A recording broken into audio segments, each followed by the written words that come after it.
ভাই মুসলমান, আল্লাহ তাবারাক ওয়া তাআলা পাক পবিত্র কোরআন মাজিদ, এটা হলো আল্লাহর কিতাব। আল্লাহর কিতাব বলে এই কোরআনের প্রতি আমাদের ঈমান আছে ভাই? এই ভাই, এত কঠিন মাঝখানে বলছো তোমরা, যে এত কেন তোমরা চিল্লাইছো? আল্লাহ তাবারাক ওয়া তাআলার কিতাব হলো কোরআন। বিশ্বাস আছে ভাই? জোরে বলেন, বিশ্বাস আছে তো? আল্লাহ তাবারাক ওয়া তাআলা কোরআন মাজিদের ভিতরে যা কিছু লিখেছেন, লেখার প্রতি আমাদের ঈমান আছে তো? আছে না নেই? জোরে বলেন, আছে না নেই? আছে। কারণ আল্লাহ তাবারাক ওয়া তাআলা কোরআনের 2 নম্বর সূরাতে প্রথমে কোরআন কি জিনিস নিজে আল্লাহ তাবারাক ওয়া তাআলা পরিচয় দিয়ে দিয়েছেন। আলিফ লাম মিম যালিকাল কিতাবু, তারপরে কি আছে? জোরে বলেন, লা রাইবা ফি। হে দুনিয়ার মানুষ, কোরআন হলো একটা এমন কিতাব, কোরআন হলো একটা এমন বই, যে কিতাবটা আল্লাহর কিতাব হতে কোন রকমের শকসন্ধ নেই, কোন রকমের শকসন্ধ নেই। তবে কিতাবটা আল্লাহ তাবারাক ওয়া তাআলার কিতাব, এই কিতাবের প্রতি আমাদেরকে ঈমান আনতে হবে। আর আল্লাহ তাবারাক ওয়া তাআলা কিতাবের ভিতরে যা বলেছেন সেই কথাগুলির প্রতিও আমাদেরকে ঈমান আনতে হবে আর তাকে মানতে হবে। ভাই মুসলমান, এই গোটা দুনিয়াতে, গোটা পৃথিবীর মধ্যে প্রত্যেক কাজে ভেজাল আছে, মতভেদ আছে, ইখতিলাফ আছে, প্রত্যেক কাজে ইখতিলাফ আছে। যেমন এই হলো, এটা আল্লাহর কিতাব কোরআন, আমরা মুসলমান মানি এটা হলো আল্লাহর কিতাব কোরআন। কিন্তু এই আল্লাহর কিতাব কোরআন বলে কি সবাই বিশ্বাস করে? দুনিয়ার মানুষ যত আছে সবাই আছে ভাই? সবাই বিশ্বাস করে না। এত যদি তোমরা চিল্লাও ভাই, তো ওয়াজ করা হবে না ভাই। यूट्यूबर भाई लोग, आप लोगों से बार बार कहा जा रहा है, आप लोग साइड में लगाइए। जो भाई लोग काम करने के लिए आएंगे, आप लोग जगह चेक करके रखेंगे, जगह लेकर के रखेंगे। बार बार आप लोग साइड हो जाइए। आप लोग को बात शुरू कर देंगे ना, बात धक्का मुक्की करने लगेंगे, तब फिर आपकी वीडियो कहाँ जाएगी? इसलिए बड़ा मेहरबानी आप लोग साइड हो जाइए ना, तारो तो जावे ना, এটা টানলে না রাখো দিদি, দেখা করতে এদিকে যে তোমার ভাড়া আছে, আপনারা মোবাইলে একটা করে ছোট ছোট করে লাগান না ভাই, স্ক্রিন করে ছোট করে লাগতে রাখেন, সবাই কিছু চলতেন না, তো হটিলে ভালো হয়। মানে একজনের যদি মিস্টেক করতে থাকবেন তো এরা কোথায় যাবে? স্ক্রিন করে ছোট করে নিচে করে না জি, সবাই কিছু চলতেন, সবাই চাই। বাংলাতে একটা কথা আছে, বুঝিয়াও না বুঝে তারে বুঝাই কে, আর না বুঝিয়া হু হু করে তাকে ভূতে ধরেছে। হায় আল্লাহ, তো এরকমই ব্যাপার এসে গেছে ভাই। তোমরাকে বারবার কোচ একটু নিচে করে লাও, নিচে করে লাও, যাতে মানুষের অসুবিধা না হয়। হ্যাঁ, হায় আল্লাহ। আপনি বসেন, হয়ে যাবে এখন, আপনি বসেন, বসেন এখন, নিচে হয়ে যাবে এখন, হয়ে গেছে। এই 2-3টা মোবাইলের মাথা চাড়া আছে এখানে, ও কটা মোবাইলকে নিচে করো, বাকি করছে ওরা, করে নিচ্ছে 1 মিনিটে।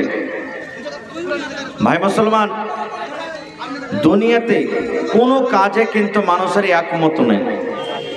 আমরা বলছি আমাদের রব, আমাদের মালিক, আমাদের পালনকর্তা হলেন কে? জোরে বলেন কে? কিন্তু আল্লাহকে সবাইকে মানছে ভাই? মানে না। এই কিতাব কোরআন হলো আল্লাহর কিতাব, আমরা মানি, কিন্তু এই কিতাবটা আল্লাহর কিতাব সবাইকে ঈমান রাখে? রাখে না। কিন্তু পৃথিবীতে একটা এমনই জিনিস আছে যেটা মুসলমানও মানে, গায়ের মুসলমানও মানে, ইহুদিরাও মানে, নাসারারাও মানে, দুনিয়ার যত রকম মানুষ, যত রকম মাযহাবকে মাননেওয়ালা আছে, সবাই তাকে মানে যে একদিন ঘটবে। তার নাম কি বলেন তো? যারা বলেন মওত। সেটা হলো কি? মওত। আজটা কোনো মানুষের মুখে শুনেছেন যে আমি মরবো না? শুনেছেন ভাই? কোনো মানুষের মুখে আপনি শুনতে পাবেন না যে দুনিয়া থেকে আমি যাব না, মরবো না। এই কথাটা আপনি কোনো মানুষের মুখে শুনতে পাবেন না।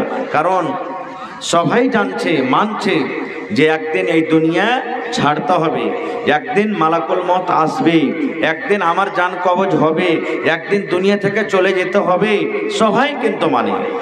আল্লাহ তাবারাক ওয়া তাআলা কোরআনে মাজিদে বলেন, কুল্লু নাফসিন যায়িকাতুল মাউত। আল্লাহ তাবারাক ওয়া তাআলা বলেন, আরে দুনিয়ার মানুষ, আরে আমার দুনিয়ার বান্দা বান্দিরা, তোমরা শুনে নাও, মওত একটা এমন জিনিস বান্দারে, মওতের মজা তোমাকে একদিন চাখতে হবে রে বান্দা। মওতে যে শরবত আছে, এই শরবত তোমাকে একদিন পান করতে হবে। মওত একটা এমন কুয়া, সেই কুয়াতে তোমাকে একদিন পড়তে হবে। মওত থেকে তুমি বাঁচতে পারবে না, মওত থেকে তুমি বাঁচতে পারবে না। তোমার মওত হয়তো 80 বছর বয়সে হবে, তোমার মওত হয়তো 100 বছর বয়সে হবে, তোমার মওত হয়তো 40 বছর হয়তো হবে, তোমার মওত হয়তো মায়ের পেটে হয়ে যাবে। তুমি দুনিয়াতে আসার একদিন 1 ঘন্টা পর হয়তো তোমার মওত হয়ে যাবে। আল্লাহ রাব্বুল আলামিন বলেন, বান্দারে আমি আল্লাহ রাব্বুল আলামিন যতদিন এই দুনিয়াতে থাকার ভাগ্যে তোমার লিখে দিয়েছি, নসিবে লিখে দিয়েছি, ওই ছাড়া 1 মিনিট দূরের কথা, 1 সেকেন্ড পর্যন্ত তুমি না আগে আসবে আর না পিছে হটবে।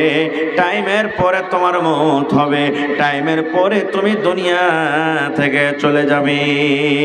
নারে তাকবীর। আল্লাহ নিজে বলছেন মওতের মজা একদিন চাখতে হবে। একদিন সুলাইমান নবী বসে আছেন কোথায়? ফিলিস্তিনের মাটিতে, যেখানে মসজিদ আকসা আছে, মসজিদের ওই ফিলিস্তিনের মাটিতে সুলাইমান নবী বসে আছেন। সুলাইমান নবী খুব একটা বড় নবী ছিলেন, বসে আছেন। তাকে আল্লাহ তাবারাক ওয়া তাআলা যত পক্ষালী জীবজন্তু দুনিয়াতে আল্লাহ দিয়েছে, সবারই ভাষা বুঝতে পারতেন। ছাগলের ভাষা আমরা বুঝতে পারবো ভাই, গরুর ভাষা বুঝতে পারবো, পিঁপড়া সাপ বিচ্ছুর ভাষা বুঝতে পারবো? বুঝতে পারবো না। আমরা কি জিনকে দেখতে পাই? আমাদের কাছে জিন আছে? আসে না কো। কিন্তু সুলাইমান নবীর তাবে সমস্ত জিন ছিলেন, জিনেরাকে যা বলতেন ওরাকে মানতে হতো। সুলাইমান নবী একদিন বসে আছে, আর ওর পাঞ্জরে একটা লোক আরো বসে আছেন। এবারে একটা অপরিচিত লোক, যাকে কোনোদিন এলাকাতে দেখা যায়নি, সুলাইমান নবীকে এসে সালাম করলেন, আসসালামু আলাইকুম। সুলাইমান নবী জবাবটা দিলেন। জবাবটা দেওয়ার পর ওখান থেকে ওই লোকটা চলে গেলেন। চলে যাওয়ার পর তখন সুলাইমান নবী পাঞ্জরকার লোক যেটা বসে আছেন ওকে বলছেন, এই এখন যে লোকটা এসেছিল, একে তুমি জীবনে কোনোদিন দেখেছ? বলছে না দেখিনি। তো বলছে তুমি একে চিনো? বলছে না দেখিনি। তো চিনবো কেমন করে? তখন লোকটা বলছে যে সুলাইমান নবী, লোকটা কে যে আইসে সালাম দিয়ে চলে গেল? বলছে আরে খ্যাপা, এটাই হলো মালাকুল মওত, এটাই আজরাইল ফেরেশতা, দেখা করার জন্য এসেছিল। ওই লোকটার কিন্তু ভিতর ঘাবড়ে গেল, আরে এটাই হলো মালাকুল মওত, আজরাইল ফেরেশতা, ওরে আল্লাহ আর থাকা হবে না, এখন দেখা করে গেল, কোন পাক দিয়ে ফের মনে হয় চলে আসবে। তখন সুলাইমান নবীকে বলছেন, সুলাইমান নবী আমি আর ফিলিস্তিনের মাটিতে থাকবো না। কোথায় যাবে? আমাকে হিন্দুস্তানের মাটিতে আমাকে পৌঁছিয়ে দাও। এবারে সুলাইমান নবীর হাতে সব কিছু, জিন যা বলতেন সব হয়তো চোখের পলকে কোথা থেকে কোথায় নিয়ে চলে যেতেন। একটা জিনকে বললেন যে একে হিন্দুস্তানের মাটিতে পৌঁছিয়ে দাও। কয়েকদিনকার রাস্তা, 2 মাস 3 মাসের রাস্তা, 4 মাসের রাস্তা, পৌঁছিয়ে দেওয়া হলো। এবার একটুখানিক পর সুলাইমান নবী ওখানে বসে আছেন, একটুখানিক পর আবার মালাকুল মওত এসে হাজির হয়ে গেছে।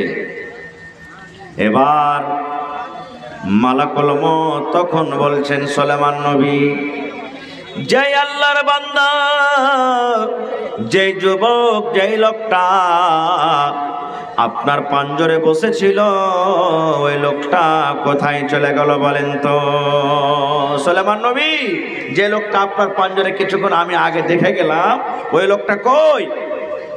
এবারে সুলাইমান নবী বললেন, ও মালাকুল মওত রে, তোমার পরিচয় যখন আমি তাকে দিলাম, তোমার কথাটা যখন আমি বললাম যে ওটা হলো মালাকুল মউত, এই মালাকুল মউত তোমার ভয়ে, তোমার ডরে আর এখানে না থেকে লোকটা হিন্দুস্তানের জমিনে, হিন্দুস্তানের মাটিতে চলে গেল।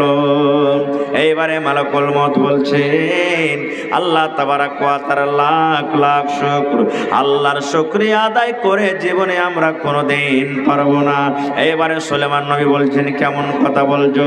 বলছেন সুলেমান নবী, আল্লাহ রাব্বুল আলামিন আমাকে আদেশ করলেন, ও মালাকুল মউত রে, ওই ফিলিস্তিনের জমিনে, ফিলিস্তিনের মাটিতে আমার নবী সুলেমান নবীর পাঞ্জরে যে লোকটা বসে আছে, ওই লোকটার তোমাকে জান কবজ করতে হবে। কখন কবজ করতে হবে, কোথায় করতে হবে? মালাকুল মউত বলছেন অল্প তার কাছে টাইম আছে, আধ ঘন্টা 1 ঘন্টা মাত্র টাইম আছে। আর ওই লোকটার জমিন, ওই লোকটার জান কবজ হবে ফিলিস্তিনের মাটিতে, কবজ হবে না। ওই লোকটার জান কবজ হবে হিন্দুস্তানের মাটিতে। আমি ভাবা চিন্তাতে পড়ে গেলাম, আল্লাহ রে আল্লাহ, কেমন করে এটা সম্ভব? 3 মাস 4 মাস 5 মাসের রাস্তা, এখনো লোকটা ফিলিস্তিনের জমিনে বসে আছে, আর আমার হাতে মাত্র আধ ঘন্টা 1 ঘন্টা সময় আছে। লোকটাকে কেমন করে আমি হিন্দুস্তানের মাটিতে জান কবজ করব? ওই লোকটার কেমন করে হিন্দুস্তানের মাটিতে আমি জান কবজ করব? এই ভাবা চিন্তা আমি করছিলাম। কিন্তু সুলেমান নবী এখনই আমি তার জান কবজ করে সাথে সাথে আমি দেখার জন্য এলাম যে ওই লোকটার জান আমি কবজ করলাম, ওই লোকটা আসলে আপনার পাঞ্জরে বসে আছে, ওইটাই লোক না অন্য কোন লোক। তাহলে ভাই, মদ থেকে যদি আমরা পালিয়ে যাই, পালাইতে পারবো? জোরে বলেন, পালাইতে পারবো? আল্লাহ রাব্বুল আলামিন কোরআনে বলেন, আইনামা তাকুনু ইউদরিকুমুল মাউত ওয়ালাউ কুনতুম ফি বুরুজিম মুশাইয়াদা। আল্লাহ বলেন, দুনিয়ার মানুষ রে, আইনামা তাকুন, তুমি যেখানে চলে যাও কেন, আকাশের উপরে ঘর বানায়া যদি থাকো রে বান্দা, তুমি যদি জমির তলে ঘর বানায়া থাকো, পানির তলে যদি তুমি ঘর বানায়া থাকো, তুমি মোটা মোটা ঘর বানায় তুমি তালা মেরে যদি থাকো, আল্লাহ বলেন বান্দারে, ইউদরিকুমুল মাউত, আমার মালাকুল মউত তোমার কাছে চলে যাবে, তুমি মউত থেকে বাঁচতে পারবে না। যে জায়গাতে তুমি থাকো, মোটা মোটা ঘর করে থাকো, কেলা বানিয়ে থাকো, মউত থেকে তুমি ছুটকারা পাবে না। নারে তাকবীর! না পাওয়া যাবে ভাই? মদ থেকে ছুটকারা পাওয়া যাবে? জোরে বলেন, পাওয়া যাবে কি? পাওয়া যাবে না। আচ্ছা আপনারা বলেন তো, আমরা কি এগুলার মধ্যে জানি যে কে বুড়াতে কালে মরবো আর কে চ্যাংড়া জোয়ানি হালাতে মরবো? কেউ বলতে পারবো ভাই? এই মতের খবরটা কার কাছে আছে? কার কাছে আছে? আল্লাহর কাছে আছে। একটা আমার কাছে বই আছে, বাংলা কিতাব, গল্পর মাধ্যমে জ্ঞান, গল্প করতে গেলে জ্ঞান বাড়বে, বাংলাতে কিতাব আছে। আমাদের মতন গল্প নয়, এই গল্প করছি, তোর মায়ের কম ছিল, তোর বাপের কম ছিল, তোর বহিনের কম ছিল, এই হালার বেটা হালা, জালার বেটা জালা, একবার এরগুলা গল্প না। অমুক হাজি এরকম, অমুক মৌলবি এরকম, অমুক লোক এরকম, অমুক নমাজি এরকম, এগুলা গল্প নয়। গল্প করতে গেলে জ্ঞান বাড়বে। কেমন জ্ঞান? ওই কিতাবে লিখছে যে একটা লোক ছিল, নওজওয়ান, 20 বছর 25 বছরকার যুবক, আল্লাহ তাবারাক ওয়া তাআলার ইবাদত বান্দেগি করে, কোনোদিন গুনার কাজ করে না। একদিন একটা লোক তার কাছে চলে এসেছে, ওইটা হলো মালাকুল মউত। তার কাছে এসে তখন বলছেন, এটা গল্প একটা বোঝার জন্য, তাকে বলছেন যে রে আল্লাহর বান্দা যুবক, তুমি ইবাদত বান্দেগি করছো, চালিয়ে যাও, কিন্তু তুমি যখন মরবে, মরার আগে তোমার কাছে একটা চিঠি আসবে। যখন ওই চিঠিটা তুমি পেয়ে যাবে, তখন তুমি মনে করবে যে আমার দুনিয়ার টাইম শেষ, আমি এখন দুনিয়া থেকে চলে যাব। কি বলে গেলেন লোকটা? যে যুবক তোমার বয়স এখন 25 বছরকার, যখন তুমি মরবে, মরার আগে তোমার কাছে একটা চিঠি আসবে। ওই চিঠিটা যখন তুমি পাবে, তখন মনে করিও আর দুনিয়াতে আমি বাঁচব না। এবার ওই ছেলেটা কি করতে লাগলো, আরে মরার আগে যখন আমার কাছে একটা চিঠি আসবে, তো এত কষ্ট করে এই বয়সে নামাজ রোজা করার দরকার কি? দুনিয়ার যত গুনাহ সব করতে শুরু করব। মরার আগে তো চিঠি আসবে, যখন চিঠি আসবে তখন ভালো কাজ করতে লাগবো, তওবা ইস্তেগফার করতে লাগবো, ভালো কাজ করতে লাগবো, সব গুনাহ ছেড়ে দিব।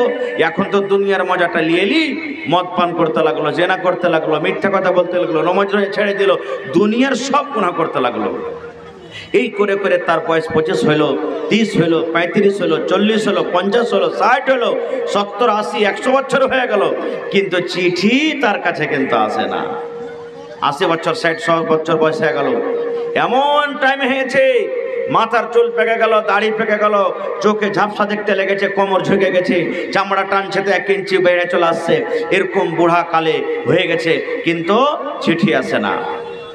হঠাৎ করে রে একদিনকার ঘটনা রে বন্ধু, যে লোকটা বলে গেছিলেন একদিন তোমার কাছে চিঠি আসবে, চিঠি আসবে, চিঠি আসবে, আল্লাহর বান্দা রে, যখন তোমার কাছে চিঠি আসবে তখন তুমি মনে করবে আর দুনিয়াতে আমি বাঁচবো না। ওই লোকটা কিন্তু এসে হাজির হয়ে গেছে। হাজির হয়ে যাওয়ার পর বলছে, আল্লাহর বান্দা রে, তোমার বয়স 100 বছর হয়ে গেছে রে বান্দা, এখন তোমাকে দুনিয়া থেকে যেতে হবে, দুনিয়ার জীবন তোমার শেষ হয়ে গেল রে, দুনিয়ার হায়াত তোমার শেষ, এখন তোমার জান কবজ করে নিয়ে চলে যাব। ওই বুড়া লোকটা বলছেন, রে আল্লাহর বান্দা, তুমি মিথ্যা কথা কেন আমার সাথে করেছো? মিথ্যা ওয়াদা কেন তুমি আমার সাথে করেছো রে আল্লাহর বান্দা?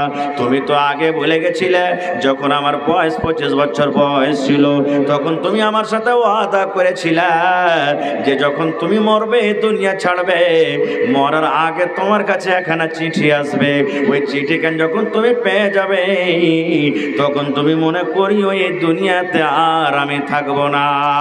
রে আল্লাহর বান্দা, আমি 25 থেকে আজকে 100 বছর বয়স হয়ে গেল, আমার চুল মাথার পেকে গেছে, দাড়ি গালা পেকে গেছে, দাঁত সমস্ত উঠে গেছে, চোখে আর দেখতে পাই না, চোখ ঝাপসা দেখছে, মাঞ্জা খান টানা হয়ে গেছে, আমি 1 কদম 2 কদম চলতে পারি না।